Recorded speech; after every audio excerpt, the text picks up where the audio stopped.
Hello, I'm David Barton. For many years now, I've studied and documented the often forgotten and untold story of our nation's rich religious heritage. Today, I hold in my hands a piece of this rich heritage. These original sermons, more than 2 centuries old and representative of thousands others just like them, are known by historians as election sermons. For well over 300 years, election sermons were commonly communicated from the pulpits of American churches. They encouraged people of faith to raise their voice at election time in support of biblical standards and religious freedoms in our government. Today, the federal government says that churches may not endorse a political candidate, but the good news is this. Despite all the changes, church leaders still have the freedom to address their congregation on biblical values and how they can and should be upheld in our nation's government.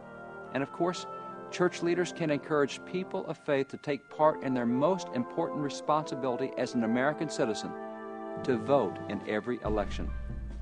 As these election sermons clearly remind us, in the Scriptures, God ordained the institution of civil government. And it's the Bible that provides us with clear guidance about electing God-fearing leaders of moral character and wise judgment. In fact, it's our duty as Christians to elect such leaders. For Proverbs 29:2 tells us that when the righteous rule, the people rejoice, but when the wicked rule, the people groan. Or to put it simply, when people of faith elect God-honoring representatives in government, all of America benefits. As Christians, we must take this to heart and vote in the coming election. Gratefully, in recent years, we've seen slow but steady progress not only in protecting traditional biblical moral values in public policy, but even in advancing them throughout the culture.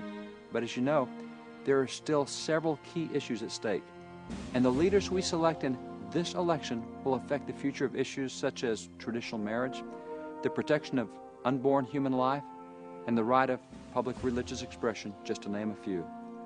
For the coming elections, we want to equip you with the information you need to vote with confidence. Online voting guides clearly outline each candidate's position on issues important to people of faith. You can find this information by visiting the web address at the bottom of your screen. I encourage everyone to vote in this election and in every election, whether federal or state or local. Voting, that is being salt and light in the civil arena, is not only your right as an American citizen, but it's your duty as a citizen in God's kingdom. Thank you, and God bless you.